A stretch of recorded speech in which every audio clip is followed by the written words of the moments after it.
첫 번째 행보로 보이는 게 대통령 취임 후에 국방장관이 첫 순방지로 한국을 선택을 했잖아요. 네. 이게 어떤 의미를 갖는다고 보는지. 이거는 간단해요. 네. 안심을 시켜주겠다 이거죠. 네, 누구에게? 한마디로 한국에게요? 아니면 한국과 일본이 그러니까 트럼프가 유세 기간 동안에 네. 한국, 일본 니네들이 알아서 핵무장해라, 니네들이 알아서 방어해라. 우리는 그 돈 갖다가 우리의 인프라 구축하는 데 다시 쓸게. 이런 식으로 이야기를 했었잖아요. 네. 그런 측면이 있고, 그리고 미군의 방위 분담금이라든가 이제 그런 걸 협상해가지고 니네가 100% 다 내라라는 이야기까지 사실 했었고요. 네. 그런 것에 대한 동맹들의 불안감이 있다고 보는 거죠. 불안감을 가지고 있는 진영도 있고, 우리나라에. 꼭 그렇지는 않은, 이걸 위기를 좀 기회로 전화위복으로 삼을 수 있지 않겠느냐라고 이제 보는 사람들도 있는데. 근데 참 상식적이지는 않은 것 같아요. 기본적으로 외교안보 라인의 채널들이 다 가동돼서 미국의 외교적 입장이라고 하는 것, 동북아에 대한 입장이라고 하는 것이 정해진 다음에 그리고 나서 실무적으로 어떤 국방장관이 군사적인 한 측면을 가지고 또 올 수는 있는데 지금 국방장관이 여기 올 때까지는 네. 국무장관이나 이런 사람은 인사청문회도 통과되지 않은 상태였잖아요. 네. 그래서 지금 중요한 점을 이제 짚어주셨는데요. 그 국방장관이 매티스가 한 말이 그거예요. 지금 정책이 수립된 게 없다. 네. 내가 가는 이유는 동맹들 이야기를 듣기 위해서다. 여기는 매티스라는 인물의 어떤 특성도 잘 어떻게 반영하는 언급이라고 할 수 있는데요. 매티스 같은 경우는 특정 지역 내 분쟁을 이야기할 때 그 주변국과의 협력이 중요하다. 동맹들의 의견이 중요하고 네. 나는 나는 군사 어떤 작전을 담당하는 사람이고 이제 국방부 장관으로서 네. 정책을 만들어 나가는 사람은 아니잖아요.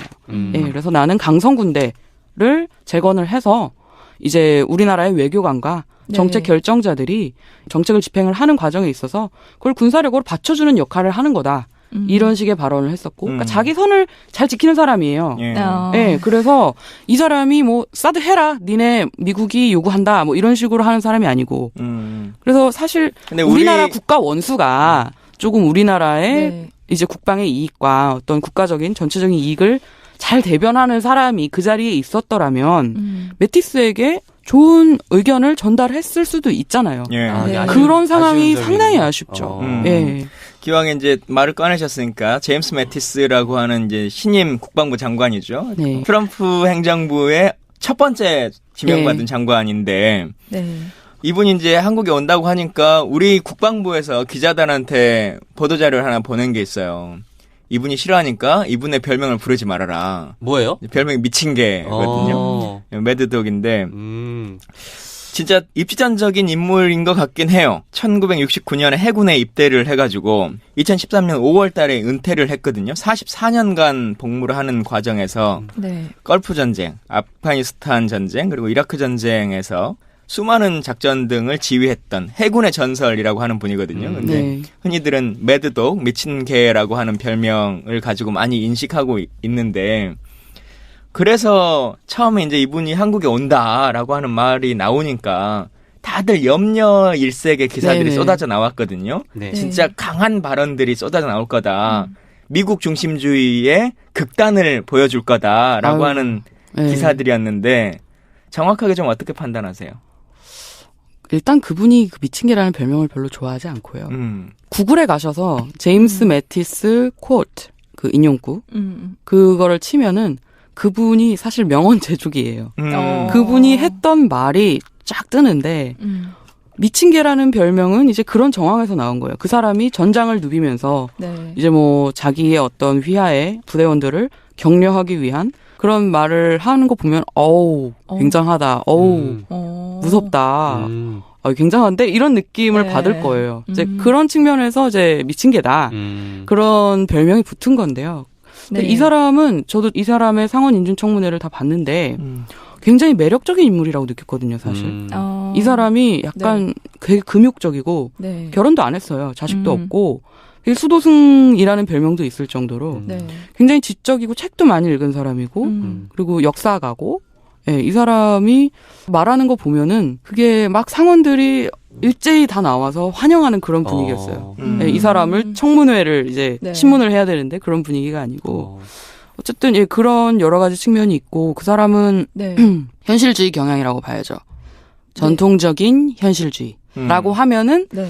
이제 냉전 이후로는 볼 수 없었던 냉전 이후로는 네오콘들이 장악을 했죠. 네. 사실 미국의 그런 외교 정책이나 군사 네. 정책이라는 거는 그 네오콘들이 활기를 치면서 돌아다니게 된 배경에는 미국을 더 이상 제어할 장치가 없었던 네. 미국이 세계 유일의 초강대국이 됐던 그런 역사적인 정황이 있는 거죠. 근데 현실주의 같은 경우는 조금 달라요. 현실주의 같은 경우는 물론 강경한 입장이긴 해요. 네. 네. 뭐 평화를 이야기하고 뭐 협상을 이야기하고 대화를 이야기하고 네. 막 그런 걸 최우선순위로 삼는 건 아니에요. 현실주의는 자국의 국방, 자국의 안보 이런 거를 최우선순위로 세우되 네. 필요한 경우에는 대화 협상도 하고 그 여러 가지 카드를 같이 현실주의라는 쓴다.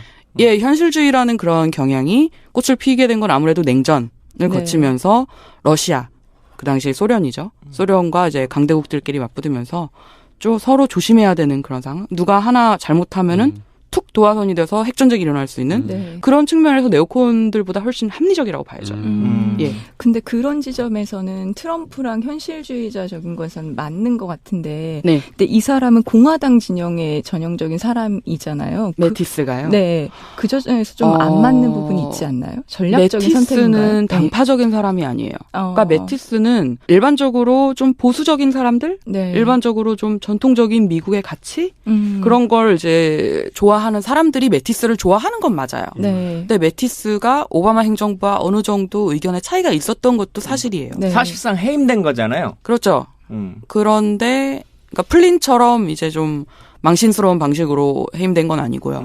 예, 그리고 이제 메티스는 민에 의한 군의 통제, 예, 그런 원칙을 굉장히 신성시 여기는 사람이고. 근데 그 원칙을 기준으로 본다면 네. 사실 미국의 국방장관의 원칙은 말 그대로 문민 통제. 그래서 군복을 입은 사람은 국방장관이 되지 않는다라고 네. 하는 게 원칙이잖아요. 그게 문민 통제 기본 원칙인데 스스로가 지금 그걸 깬 건데 과연 메티스를 위해서 예외 조항을 만들었죠. 그러니까 예외 조항을 상원들이.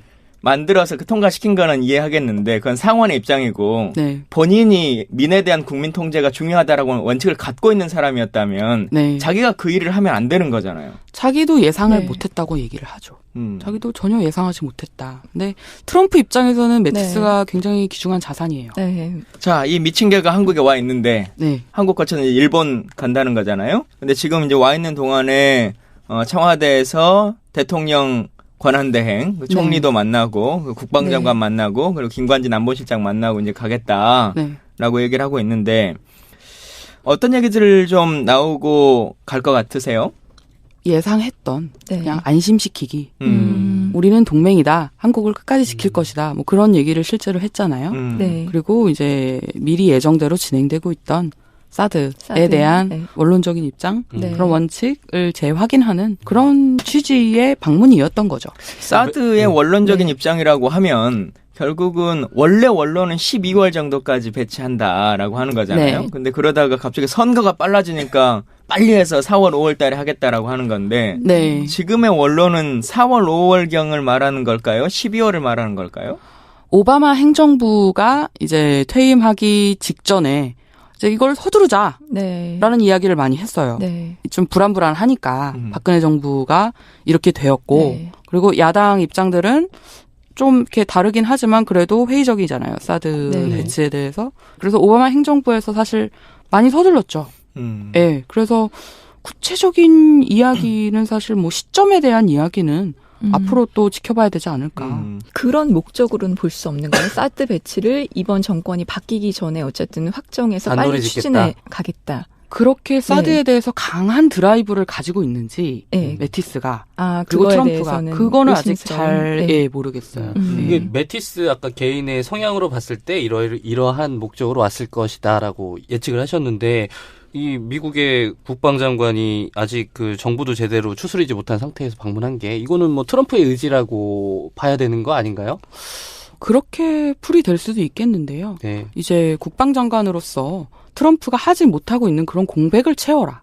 이제 그런 요구도 있었다고 그렇게 볼 수도 있거든요. 그렇다면 뭐 트럼프의 의지 때문에 어떤 그거는 목적을 가지고 지켜봐야죠. 그건 아직 예. 알 수 없다. 자, 네. 국제관계를 전공하신 분의 입장에 봐서는 그런 평가들이 있는데, 근데 어쨌든 아직도 한국 언론에서는 이 사람에 대한 평가나 아니면 왔을 때의 영향이나 한미 간의 관계나 이런 것들은 사드에 대한 강력한 배치, 또 뭐 혹은 한미 관계에 대한 어떤 강한 입장에 대한 전달, 그게 평화적인 한미 관계 전달을 말하는 것이 아니라 그동안 트럼프가 얘기해 왔었던 주한 방위비 분담금의 인상이라든가 아니면 핵무장론이라든가 전략무기에 대한 배치라든가 혹은 사드의 조기 배치라든가 이제 이런 것들에 대한 압박 아니냐라고 하는 걸로 다 인식하는 거잖아요. 우리 언론들이. 그런 의도들은 어디에 숨어 있다고 보세요? 혹은 또 전문가가 보기에 잘못된 기사들이 계속 흘러나오는 이유는 어떤 것에 있다고 보여주세요? 자기 충족적인 예언을 하고 있는 거죠. 자기가 원하고 있는 어떤 현실 그런 것을 또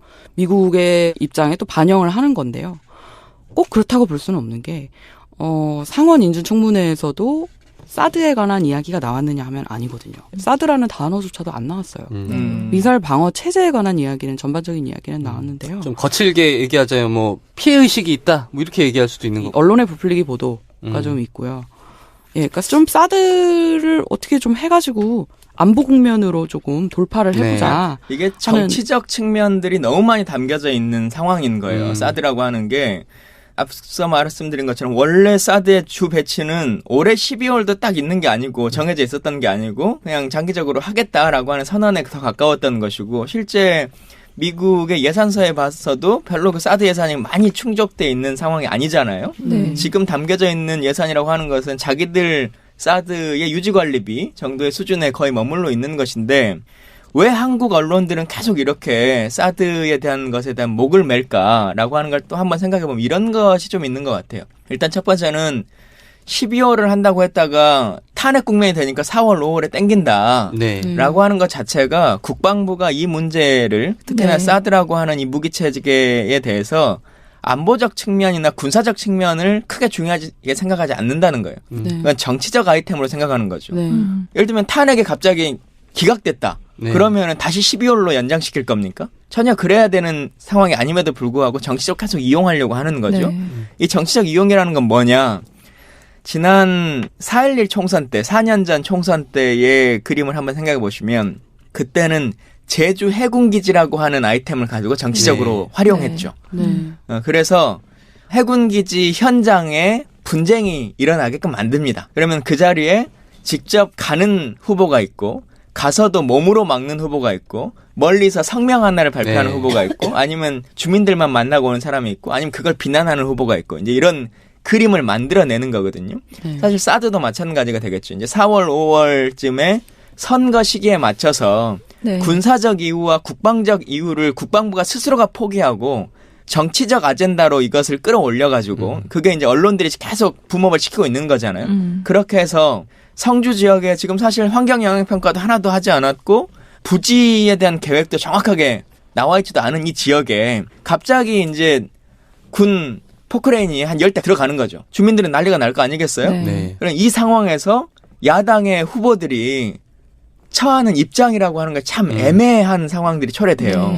그렇게 분쟁이 났는데 현장에 안 가볼 수도 없고 현장에 갔는데 그 포크레인 앞에서 안 막을 수도 없고 그러면 이제 포크레인 맞고 군복 입은 군인들과 실랑이를 벌이는 사진을 이제 조선일보 일면에 쓰고 싶은 거죠. 그 그림으로 계속 선거를 치러와서 제가 국방에 4년 있으면서 제일 안타깝게 느낀 것 중에 하나가 국방부 스스로가 군 안보라고 하는 것을 항상 정치파리의 이슈의 하나의 도구로서 활용되는 것을 방기하고 있어요. 이유는 뭐예요? 그렇게 항상 정권을 잡아왔고 국방부라고 하는 조직의 입장에서 보면 보수 정권이 계속적으로 집권을 해주는 것이 자기의 이해관계에 훨씬 더 잘 맞는 거죠. 특별히 어떤 사람에 대해야 한다라고 하는 것보다 기본적으로 보수적 상을 갖고 있는 사람이 군에 애착을 갖는다라고 하는 인식을 갖는 건데 사실은 그것도 진실관계가 틀려요. 실제로는 진보 정권이 들어서야 국방 예산도 훨씬 급진적으로 늘어나는 것인데 여긴 잡아놓은 물고기이기 때문에 보수 정부가 들어서면 아예 예산 자체를 증액시키지 않습니다. 그래도 별로 화를 내지 않으니까. 이건 뭐 감정의 문제라기보다 이런 게 아닐까요? 그러니까 조직 축소에 대한 어떤 두려움이죠. 이게 뭐 진보 정권이 잡았을 때 뭐 어떤 군축에 대한 이야기를 계속 하니까 뭐 그런 부분인 것 같아요. 근데 방금 말씀하신 그 정치 논리 또 그런 무리한 추진의 강행 뭐 이런 문제들을 드러내고 나면 그럼 진짜 안보적 관점에서는 이거 필요한 거냐 아니냐 정말 궁금하거든요. 네. 이거 해야 되는 건가요? 기회비용이 너무 크고요. 그리고 안보적 측면에서 봤을 때 실제적으로 어떤 좋은 영향이라고 할까요? 진짜로 좀 우리의 군사력을 뭐 어떻게 증진시킨다? 미미하고요. 네. 네, 북핵을 지금 뭐 북한은 거의 뭐 아무 말 하지 않잖아요. 사드에 대해서 지금 계속 반발을 하는 게 중국이잖아요. 과연 이게 무엇을 위한 것인가?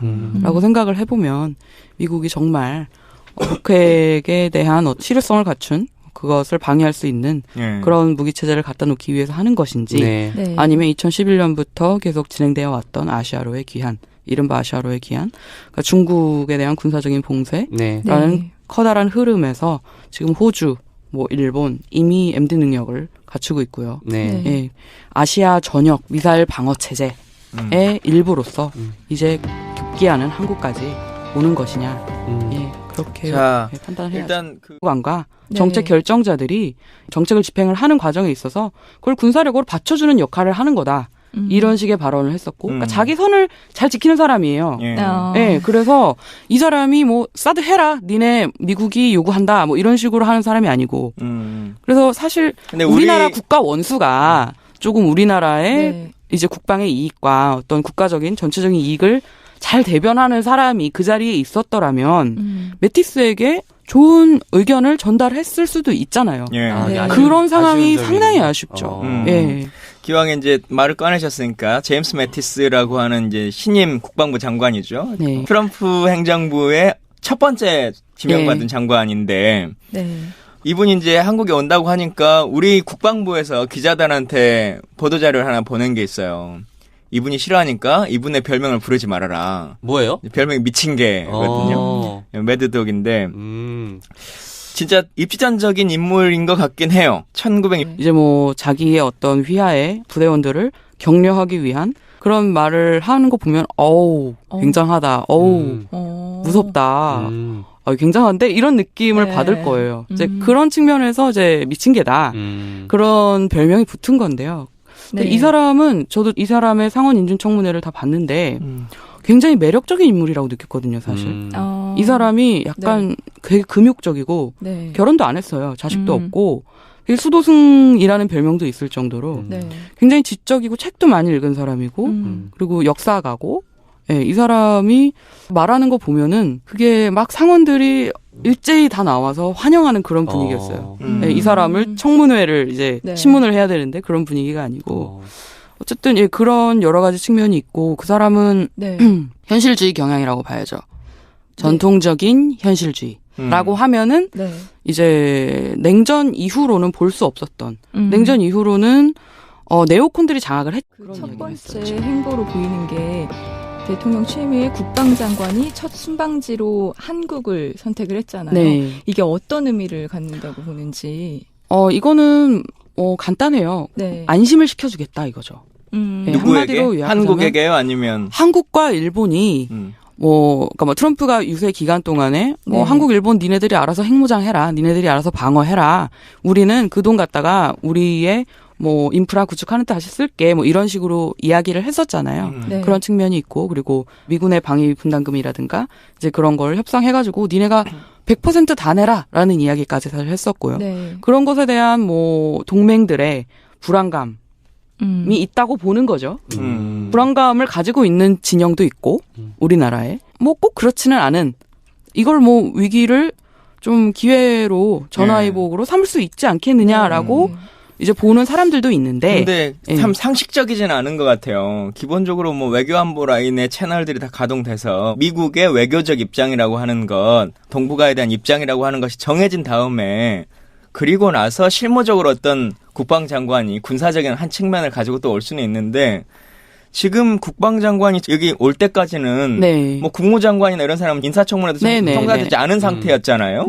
그래서 지금 중요한 점을 이제 짚어주셨는데요. 그 국방장관이 매티스가 한 말이 그거예요.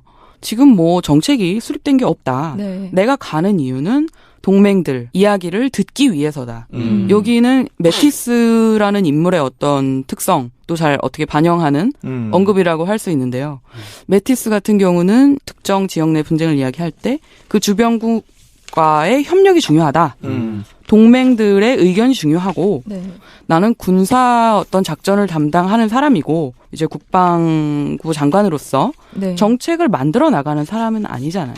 예, 그래서 나는 강성군대를 재건을 해서 이제 우리나라의 외교 69년에 해군에 입대를 해가지고 2013년 5월 달에 은퇴를 했거든요. 44년간 복무를 하는 과정에서 네. 걸프 전쟁, 아프가니스탄 전쟁, 그리고 이라크 전쟁에서 수많은 작전 등을 지휘했던 해군의 전설이라고 하는 분이거든요. 근데 네. 흔히들은 매드독, 미친 개라고 하는 별명을 가지고 많이 인식하고 있는데 그래서 처음에 이제 이분이 한국에 온다라고 하는 말이 나오니까 다들 염려 일색의 기사들이 네네. 쏟아져 나왔거든요. 네. 진짜 강한 발언들이 쏟아져 나올 거다.